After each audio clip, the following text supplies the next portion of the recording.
Welcome back to easy to learn Kannada YouTube ಚಾನಲ್ಗೆ ನಿಮಗೆ ಆತ್ಮೀಯವಾದ ಸ್ವಾಗತವನ್ನು ಕೋರ್ತಾ ನಾನು ನಿಮ್ಮ ಲೋಕೇಶ್ ಮಾತನಾಡುತ್ತಿದ್ದೇನೆ.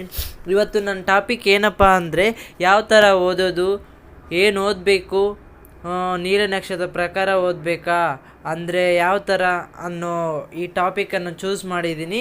ಅಲ್ಲಿ ಯಾವ ಥರ ಓದಬೇಕು ಅನ್ನೋದೇ ಒಂದು ದೊಡ್ಡ ಕ್ವಶನ್ ಆಗಿರುತ್ತೆ. ಈ ಪ್ರಥಮ PUC ಸ್ಟೂಡೆಂಟ್ಸ್ಗೆ ನಾನು ಕ್ಲಾಸನ್ನು ತೆಗೆದುಕೊಳ್ತಾ ಇದ್ದೀನಿ ಇವತ್ತು.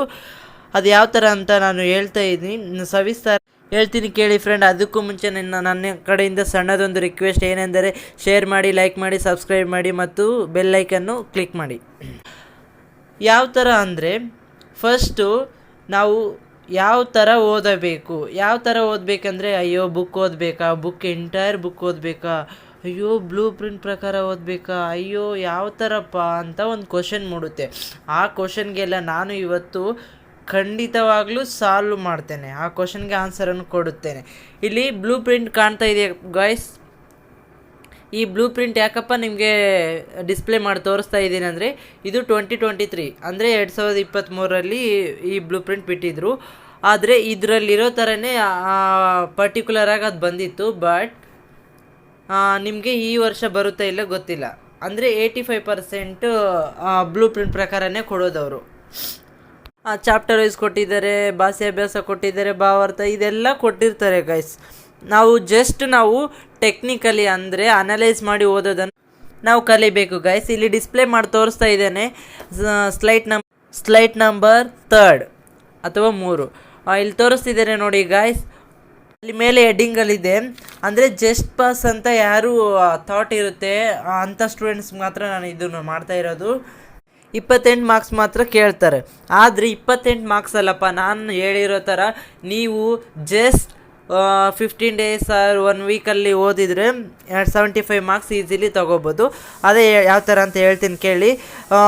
ಗಾನ ಅಂತ ಬರ್ದಿದ್ದೀನಿ ನೋಡಿ. ಫಸ್ಟ್ ಮೈನಲ್ಲಿ ಟೋಟಲ್ 20 ಮಾರ್ಕ್ಸು. ಅಂದರೆ ಪದ್ಯ, ಗ ಅಂದರೆ ಗದ್ಯ, ನಾ ಅಂದರೆ ನಾಟಕ. ನಾನು ಇದೇ ಥರ ಎಕ್ಸ್ಪ್ಲೈನ್ ಮಾಡ್ತೀನಿ ನೋಡಿ. MCQ 4 ಮಾರ್ಕ್ಸು, ಪದ್ಯದಲ್ಲಿ, ಗದ್ಯದಲ್ಲಿ 3 ಮಾರ್ಕ್ಸು, ನಾಟಕದಲ್ಲಿ 3 ಮಾರ್ಕ್ಸು, ಟೋಟಲ್ 10 ಮಾರ್ಕ್ಸು ಗೈಸ್. ಆಮೇಲೆ ಫಿಲ್ ಇನ್ ದ ಬ್ಲ್ಯಾಂಕ್ಸ್ ಬಂದುಬಿಟ್ಟು ಗದ್ಯದಲ್ಲಿ 5 ಮಾರ್ಕ್ಸು. ಆಮೇಲೆ ಮ್ಯಾಚ್ ದ ಫಾಲೋವಿಂಗು ಪದ್ಯದಲ್ಲಿ ಬರುತ್ತೆ ಗೈಸ್. ಇದೆಲ್ಲ ಟೋಟಲ್ ಮಾಡಿ ನೋಡಿದ್ರೆ 20 ಮಾರ್ಕ್ಸ್ ಫಾಸ್ಟ್ ಮೈನಲ್ಲಿ ನೀವು ಈಸಿಲಿ ತೊಗೋಬೋದು. ಕ್ವಶನ್ ಪೇಪರ್ ಒಂದೇ ರೆಫರ್ ಮಾಡಿ, ಅಕಾರ್ಡಿಂಗ್ ಟು ಬ್ಲೂ ಪ್ರಿಂಟನ್ನು ರೆಫರ್ ಮಾಡಿದ್ರೆ 1 ಮಾರ್ಕ್ಸ್ ಕ್ವಶನ್ ಎಲ್ಲನೂ ಓದ್ಬಿಡಿ ಗೈಸ್. ಆಮೇಲೆ ಸೆಕೆಂಡ್ ಮೈನ್ಗೆ ಬಂದರೆ 2 ಮಾರ್ಕ್ಸ್ ಕ್ವಶನ್. ಇದು 16 ಮಾರ್ಕ್ಸು. ನನ್ನ ಥಾಟ್ ಪ್ರಕಾರ, ನಾನು ಐಡಿಯಾ ಮಾಡಿರೋ ಪ್ರಕಾರ 16 ಮಾರ್ಕ್ಸ್ ನೀವು ತೊಗೊಳ್ಬೇಕು. ಯಾಕೆಂದರೆ ನಾನು ಗದ್ಯನ ಸ್ಕಿಪ್ ಮಾಡಿದ್ದೀನಿ ಗೈಸ್, ಯಾಕೆಂದರೆ ಅದು ಜಾಸ್ತಿ ದೊಡ್ಡದಾಗಿರುತ್ತೆ, ಅದಕ್ಕೆ ಸ್ಕಿಪ್ ಮಾಡಿದ್ದೀನಿ. ಪದ್ಯ ಅಂದರೆ ಒಂದು 2 ಲೈನ್ಸಲ್ಲಿ ನಾವು ಮುಗಿಸಾಕ್ಬೋದು. ನಾಟಕ ಕೂಡ 2 ಲೈನ್ಸ್ 3 ಲೈನ್ಸಲ್ಲಿ ಮುಗಿಸಾಕ್ಬೋದು ಗೈಸ್. 2 ಮಾರ್ಕ್ಸದು. ಪದ್ಯದಲ್ಲಿ 4 2 ಅಂದರೆ 4 ಕ್ವಶನು 2 ಮಾರ್ಕ್ಸದು 8. ಆ ಥರ ಇದು 2 ಮಾರ್ಕ್ಸ್ ಇದೆ. ಆಮೇಲೆ 3 ಮಾರ್ಕ್ಸು ಸಂದರ್ಭ ಬಂದುಬಿಟ್ಟು ಪದ್ಯನೂ ಓದ್ಕೋಬೇಕು ಗೈಸ್. ಯಾಕೆಂದರೆ ಪದ್ಯ ಓದಿದರೆ ನಿಮಗೆ ಈಸಿ, ಯಾಕೆಂದರೆ ನಿಮಗೆ ಭಾವಾರ್ಥ ಬರೆಯೋಕ್ಕೆ ಕೂಡ ಯೂಸ್ ಆಗುತ್ತೆ ಮತ್ತು ಸಂದರ್ಭ ಬರೆಯೋಕ್ಕೂ ಯೂಸ್ ಆಗುತ್ತೆ. ಪದ್ಯದಲ್ಲಿ ಬಂದುಬಿಟ್ಟು 3 ಮಾರ್ಕ್ಸದು 2 ಕ್ವಶನ್ ಕೊಡ್ತಾರೆ, 6 ಬರೀಬೇಕು. ಆಮೇಲೆ ಗದ್ಯನ ಸ್ಕಿಪ್ ಮಾಡಿದ್ದೀನಿ. ನಾಟಕಕ್ಕೆ ಬಂದರೆ 3 × 1 3 ಅಂದರೆ 3 1s 3 ಅಂದರೆ 3 1 3 2 ಕೊಡ್ತಾರೆ, 1 ಚಾಯ್ಸ್ ಇರುತ್ತೆ, 1 ಬರೀಬೇಕು ಗೈಸ್ ನಾಟಕದಲ್ಲಿ. ಯಾಕೆಂದರೆ ಇದು ನಾಟಕನ ಯಾಕೆ ಚೂಸ್ ಮಾಡ್ಕೊಂಡಿದ್ದೀನಿ ಅಂದರೆ ನಾನು ಎಂಟೈರ್ ನಾಟಕವನ್ನು ಚಂದ್ರಶೇಖರ್ ಕಂಬಾರ್ ಅವರು ಬರೆದಿರ್ತಾರೆ. ಅದಕ್ಕೋಸ್ಕರ ಆಯ್ಕೆ ಬಂದುಬಿಟ್ಟು ಅದೇ ಥರನೇ ಇರುತ್ತೆ. ಸಂದರ್ಭಕ್ಕೆ ಆಯ್ಕೆಗಳು ಚಂದ್ರಶೇಖರ್ ಕಂಬಾರ್ ಅವರೇ ಇರ್ತಾರೆ. ಬೆಪ್ತಕ್ಡಿ ಎಂಬ ಬೋಳಶಂಕರ್ ನಾಟಕವನ್ನು ಬರೆದಿರ್ತಾರೆ ಅಂತ ಹೇಳ್ಬಿಟ್ಟು ಬರೆದ್ರಿ 1 ಮಾರ್ಕ್ಸ್ ಬರುತ್ತೆ ಗೈಸ್. ಇನ್ನು 2 ಮಾರ್ಕ್ಸ್ಗೆ ನೀವು ಅದನ್ನು ಸ್ವಲ್ಪ ಎಕ್ಸ್ಪ್ಲೈನ್ ಮಾಡಿದ್ರೆ, ಒಂದು 4 ಲೈನು ಆ ಥರ ಎಕ್ಸ್ಪ್ಲೈನ್ ಮಾಡಿದ್ರೆ ನಿಮಗೆ ಔಟ್ ಆಫ್ 3 ಮಾರ್ಕ್ಸ್ ಬರುತ್ತೆ. ಆಮೇಲೆ ಮೈನ್ ನಂಬರ್ 4 ಅಂದರೆ 4ನೇ ಮೈನ್ಗೆ ಬಂದರೆ ನೀಲನಕ್ಷವನ್ನು ನೋಡಿ ಓದಿ ಅದನ್ನು ಫಾಲೋ ಮಾಡಬೇಕು ಅಂತ ನಾನು ಬರೆದಿದ್ದೀನಿ.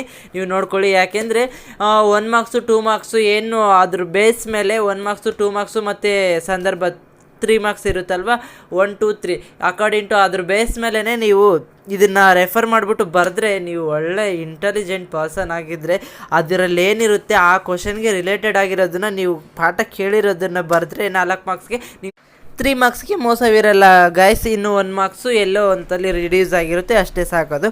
ಆಮೇಲೆ ನಾನು 5th ಮೈನ್ಗೆ ಬರೋದಾದರೆ 5 ಅಂಕದ ಪ್ರಶ್ನೆಗಳು. ಫಸ್ಟ್ನೇದು ಬಂದುಬಿಟ್ಟು ಭಾವಾರ್ಥ ಇರುತ್ತೆ ಗೈಸ್. ನೀವು ಭಾವಾರ್ಥ ಬ್ಲೂ ಪ್ರಿಂಟ್ ಪ್ರಕಾರ ಓದ್ಕೊಂಡ್ರೆ ಬೆಸ್ಟು ಗೈಸ್. ಯಾಕೆಂದರೆ ಅಲ್ಲಿರ್ತಕ್ಕಂಥ 2 ಚಾಪ್ಟರ್ ಕೊಟ್ಟಿರ್ತಾರೆ ಯಾವುದಾದ್ರೂ ಒಂದು.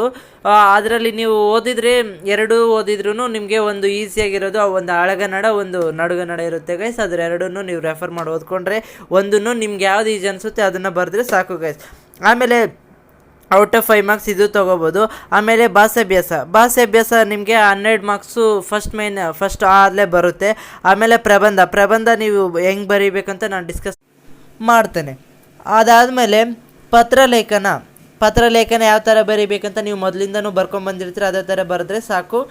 ಸ್ವಲ್ಪ ಚೇಂಜ್ ಇರುತ್ತೆ, ಅದನ್ನು ನೀವು ತಿಳ್ಕೊಬೇಕು, ಯಾಕೆಂದರೆ ಕಾಲೇಜ್ ಲೆವೆಲ್. ಆಮೇಲೆ ಗಾದೆ ಯಾವ ಥರ ನಾವು ವಿಸ್ತರಿಸಬೇಕು ಎಂದು ನಿಮಗೆ ಗೊತ್ತಿಲ್ಲ ಅಂದರೂ ನಿಮ್ಮ ಟೀಚರ್ ಹೇಳಿರ್ತಾರೆ, ನಾನು ಹೇಳಿರ್ತೀನಿ. ಯಾಕೆಂದರೆ ನಾನು ಒಬ್ಬ ಗೈಡು. ನಿಮಗೆ ಏನು ಹೇಳಬೇಕಂದ್ರೆ ನಾನು ಗೈಡ್ ಮಾಡಬೇಕು. ಆ ಗೈಡನ್ನ ನೀವು ಅನಲೈಸ್ ಮಾಡಿ ಬರೀಬೇಕು, ಅಷ್ಟೇ ಗೈಸ್. ಆಮೇಲೆ ನಾನು ಸ್ಲೈಡ್ ನಂಬರ್ 4ಗೆ ಮೂವ್ ಮಾಡ್ತಾ ಇದ್ದೀನಿ. ಅಲ್ಲಿ ಕೊಟ್ಟಿರ್ತೀನಿ ನೋಡಿ guys. First main, second main, third main, fourth main no ಅಂತ ಕೊಟ್ಟಿದ್ದೀನಿ. 5th ಮೈನ್ SSS ಅಂದರೆ YY ಅಂದರೆ ಎಸ್ಸು, ನೋ ಅಂತ ಕೊಟ್ಟಿದ್ದೀನಿ 4th ಮೈನ್ಗೆ. ಅಂದರೆ ಆ ಮೈನಲ್ಲಿ ಎಷ್ಟೆಷ್ಟು ಮಾರ್ಕ್ಸ್ ಅಲರ್ಟ್ ಮಾಡಿದ್ದಾರೆ ಅಂತೇಳ್ಬಿಟ್ಟು. ಫಸ್ಟ್ ಮೈನಲ್ಲಿ 20, ಸೆಕೆಂಡ್ ಮೈನಲ್ಲಿ 16, ಥರ್ಡ್ ಮೈನಲ್ಲಿ 9, 4th ಮೈನಲ್ಲಿ 00, 5th ಮೈನಲ್ಲಿ 30. ಈ ಥರ ಟೋಟಲ್ ಮಾಡಿದ್ರೆ 75 ಬರುತ್ತೆ ಗೈಸ್. ಓಕೆ ಗೈಸ್, ಇದೆಲ್ಲ 75 ಬರುತ್ತಲ್ವಾ? ಯಾವ ಥರ ಬರುತ್ತೆ ಅಂತ ಹೇಳಿದ್ದೀನಿ, ಅದು ಹೆಂಗೆ ತೊಗೋಬೇಕಂತ ಹೇಳಿದ್ದೀನಿ ಗೈಸ್. ಓಕೆ ಗೈಸ್, ನಾನು ನನ್ನ ವಿಡಿಯೋವನ್ನು ಇವತ್ತು ಮುಗಿಸ್ತಾ ಇದ್ದೀನಿ ಗೈಸ್. ಓಕೆ ಗೈಸ್, ನನ್ನ ವಿಡಿಯೋವನ್ನು ಅಥವಾ ನನ್ನ ಚಾನಲನ್ನು ನೀವು ಶೇರ್ ಮಾಡಿ, ಲೈಕ್ ಮಾಡಿ, ಸಬ್ಸ್ಕ್ರೈಬ್